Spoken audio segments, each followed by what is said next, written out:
Welcome back to The Explainer. Today, we're diving into a universally frustrating moment. You know the one, right? You know literally every single word in a sentence, but the second it's your turn to speak, your mind just goes completely blank. You pause, you start searching, you're translating in your head, and man, by the time the words actually show up, the conversation has completely moved on. It's the worst. So, let's break down exactly why brain translation is slowing down your speech, and way more importantly, how we can actually fix it. So, why does a sentence just vanish into thin air the exact moment you need to say it? Well, first off, let's get one thing totally straight. This is absolutely not a memory issue. You aren't just forgetting your vocabulary, and it's definitely not a lack of English skills. The strange reality here is that under the pressure of a live conversation, your brain is just using the completely wrong cognitive route. You've got the words stored away perfectly fine, but the way you're trying to grab them, that's what's failing you. Think of it like a mental bridge. When you're translating in your head, you're basically dragging your ideas all the way across this bridge. You aren't speaking English directly, right? Instead, you're building a sentence in your native language, lugging it across the bridge, completely rebuilding it in English, double-checking your grammar, and only then finally letting yourself speak. I mean, sure, that sounds like a super careful process, but in a real, fast-paced conversation, careful really quickly becomes slow, and slow turns into that agonizing, awkward silence. To really understand the mechanics of this, we've got to look at psycholinguist Willem Levelt. He actually mapped out the exact stages of how we speak. Step 1, you form the message. Step 2, select the words and grammar. Step 3, prepare the sounds. And Step 4, you finally speak. Now, for a fluent speaker, this whole streamlined process happens literally in the blink of an eye. Bam! There's zero friction between having a thought and actually vocalizing it out loud. But wait. Look at the translation loop that happens when you're learning a language. If you cram a translation step in between almost every single one of those stages we just talked about, you're creating a massively overloaded loop. You form the message in your native language, hunt for the English version, compare them, edit the English, and then speak. Now that extra loop might only take, 2 or 3 seconds, but you know as well as I do, in a live conversation, 3 seconds feels like an absolute eternity. And that leads to panic. And panic, well, that just makes pulling those words out even slower.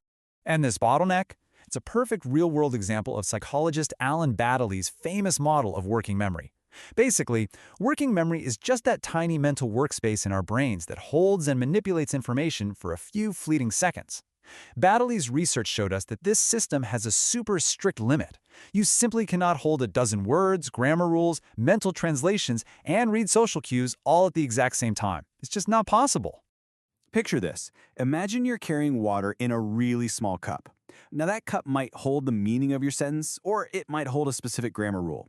But the second you try to pour in translations, grammar checks, monitoring the other person's facial expressions, and figuring out word order all at once, well, the cup just completely overflows. And that cognitive overflow, that is exactly what physically feels like freezing. You know in your gut what you want to say, but the sentence literally collapses before it ever reaches your mouth. This is absolutely crucial to understand, because it's exactly why just memorizing hundreds of flashcards won't save you. If you still access those new words through translation, you're stuck.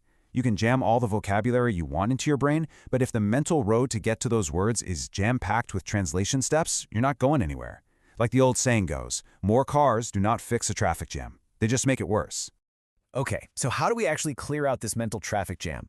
Well, researcher Judith Kroll gives us a fantastic roadmap here.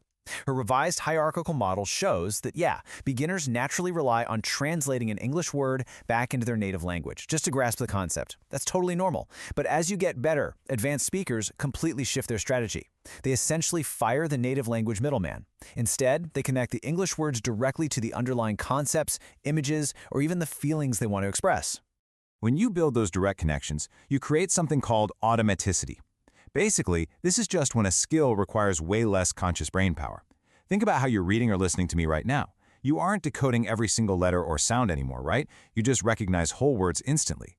Fluent speech develops in the exact same way. It relies way less on painstakingly assembling grammar rules like a math equation and much more on retrieving familiar language on pure autopilot. And a huge cheat code for building this autopilot is the lexical approach, championed by researcher Michael Lewis. He basically proved that fluent speakers don't actually build every sentence from scratch. No way! They use these ready-made chunks of language. I'm talking about phrases like "I'm not sure" or "what I mean is." By using these chunks, you completely slash your mental workload. So instead of fishing out 5 separate words and gluing them together, your brain just fires off one complete, ready-to-go pattern. And the best part? That buys you precious seconds to think about your next idea.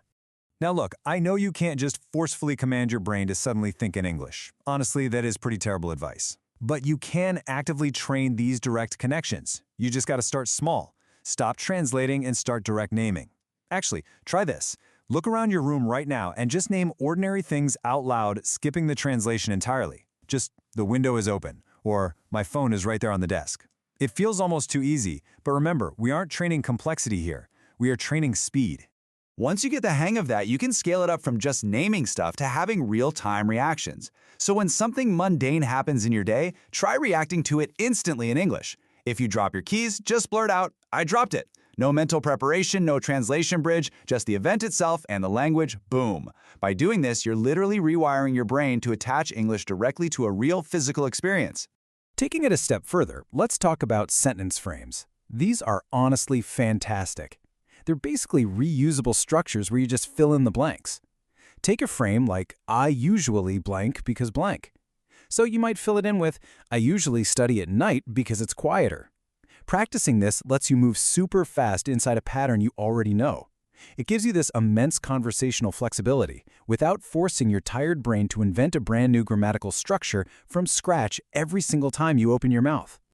Okay, so another wildly powerful tool for breaking this translation habit is something called shadowing. It's a technique made popular by language expert Alexander Argelis. Basically, shadowing means listening to a short clip of someone speaking and repeating what they say almost immediately, like an echo. You are not translating here. Instead, you're forcing your brain to follow English with English, which lets you physically feel how ideas sound when they're rolling off the tongue at a natural, native speed. If you want to give shadowing a shot, here's how. Start by grabbing a really short audio clip. I mean like 5 to 15 seconds, tops. Listen to it once, read the transcript to make sure you actually get what they're saying, and then just repeat it out loud. And listen, your goal here isn't to fake some perfect Hollywood accent. Not at all. Your goal is to store complete speaking patterns in your brain by hyper-focusing on the speaker's timing, the exact words they stress, and exactly where they take a breath. But if we really want to cement these skills, we absolutely have to talk about retrieval practice. Psychologists Henry Roediger and Jeffrey Karpicki actually proved that just passively consuming information, like say binge-watching videos or reading articles, is just not enough to build active skills. Recognizing a sentence on a page is vastly different from actually saying it out loud.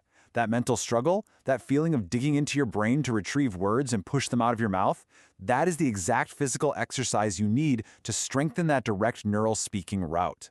So how do we put this into practice?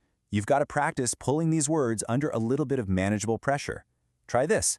Set a timer on your phone for 30 seconds and answer a super simple question out loud.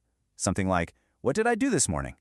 The catch is, you have to keep the message moving without stopping to correct every single little mistake. Then, reset the timer and do it again. With every single rep, you're automating that retrieval process, shifting it from this clunky, slow construction to rapid-fire access. And this brings us to a huge mental roadblock. One I am sure you've felt before: perfectionism. We have to admit that demanding absolutely perfect grammar from ourselves before we even dare to speak, that is exactly what's causing the hesitation and the freezing. Guys, a fluent conversation is not a strict grammar exam. Believe me, even native speakers constantly hesitate. They rephrase things, they mumble half-finished sentences. The only difference is they maintain control of the flow even when they totally mess up. So how do they keep that control? By mastering something called circumlocution, which is just a fancy word for the art of explaining around a missing word, and by using repair phrases. We're talking about handy little phrases like, "Actually, let me say that again," or describing a kettle as, that thing you use to boil water. When you build up this safety net, the pressure just drops.